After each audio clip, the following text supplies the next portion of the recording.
So hey guys, I literally finished recording two parts to a new series, and then the literal audio sounds like crap. So I'm gonna have to re-record them.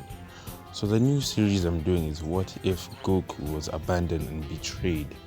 And let me hope the audio is good for this one, because I'm not trying to do this again.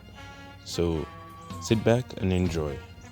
This what if begins is we see Bardock and Guinea leaving Goku in a spaceport and telling him he's just a weak low-class Saiyan, and they abandon him and shoot him off to planet Earth, not in love but in sheer disgust that they could have created a child with a measly power level of 1.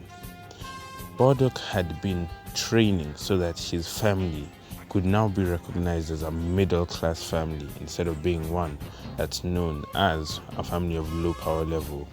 So their family was first disappointed when their son Raditz was born with a power level of 15, which was seen as a very low-class power level.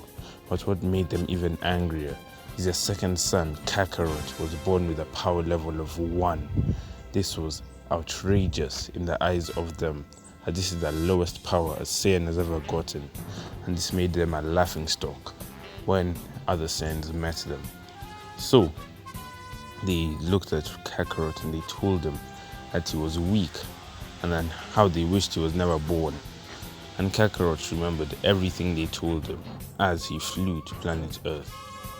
Now, Grandpa Gohan picks up Goku, and Grandpa Gohan isn't the patient, loving grandfather he was in the beginning of the original series, but instead he quickly gets fed up of Goku's antics, and he tells Goku to follow him deep into the forest, 5 hours away from their house, and then he knocks Goku out and leaves Goku in the forest to rot.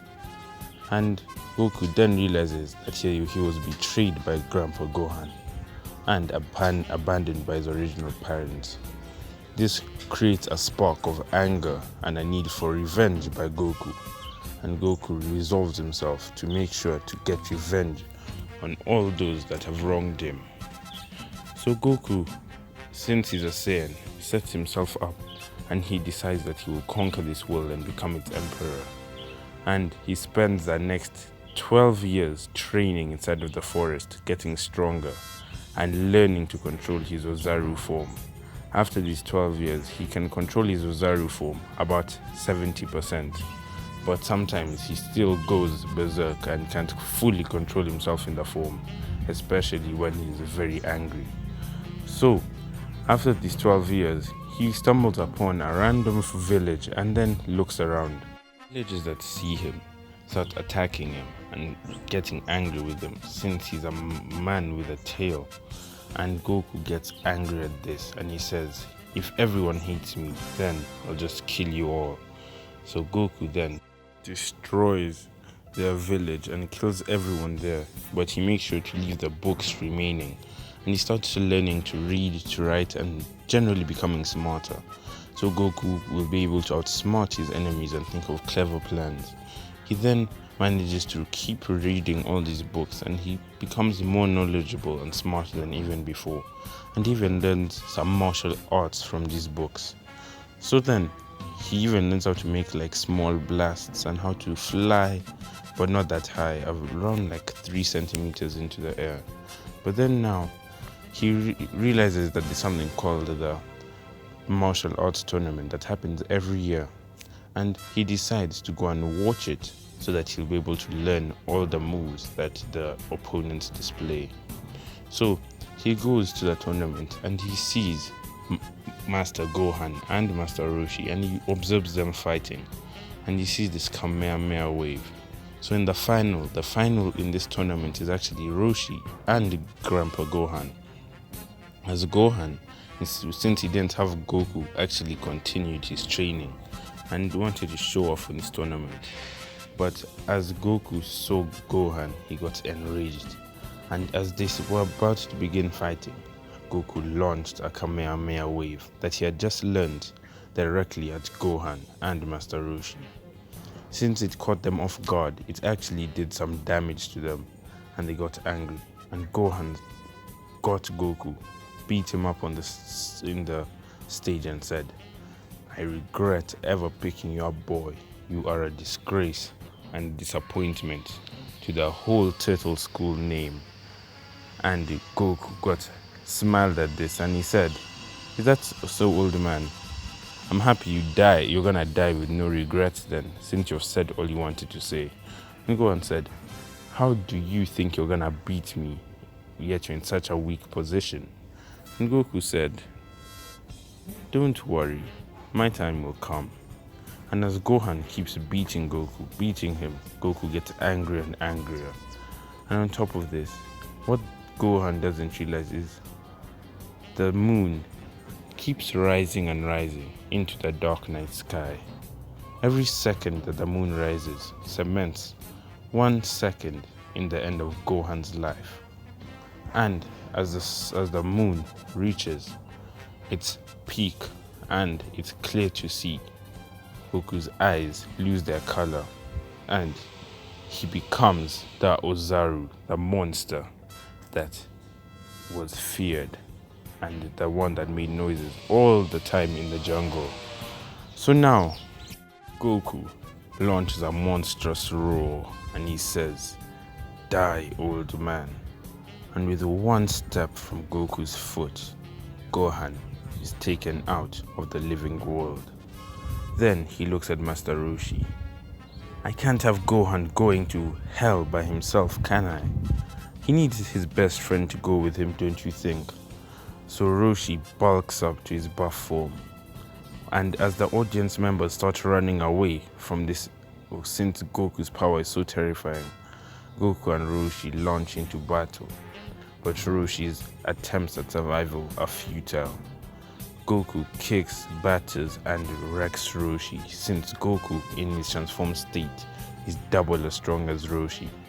And Roshi is leaving battered on the floor and he says, "Let me take you out the same way I took out your friend, why don't I?"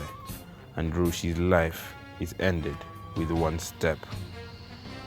Now, Goku manages to eliminate all the Turtle School foes, and he goes to Roshi's island and sees Roshi's books and studies on how to get stronger and on other martial arts skills. And Goku then learns martial arts skills and he steals a gi from Master Roshi to mock them and to show how the one they betrayed has now tarnished the Turtle School name and will continue it in an evil manner. So Goku now moves around with the turtle gi, but not for honor, but to mock them. So now Goku gets stronger and he defeats and enslaves Tien Shinhan. He learns telekinesis and forces Chaozu to teach him psychic skills, and then he kills Chaozu. After that, Goku kills Master Shen from the Crane School and ends all the opposition he would have had. And now he takes over the whole of the world. He enslaves Bulma, forces her to make him a Dragon Raider, and then he sets out to find the Dragon Balls. Once he gathers all 7, he says, "Shenron, come out. I have some questions and a wish for you." And Shenron says, "Speak, and I will answer." Goku says, "Who caused my parents to hate me?" And Shenron says, "It was King Vegeta. He created this power ranking system, and that is why you were considered low class. If he had never made that system, maybe your parents would have taken care of you and cared for you." Goku then asks, "Where are my parents right now?" And he says, "They're all dead.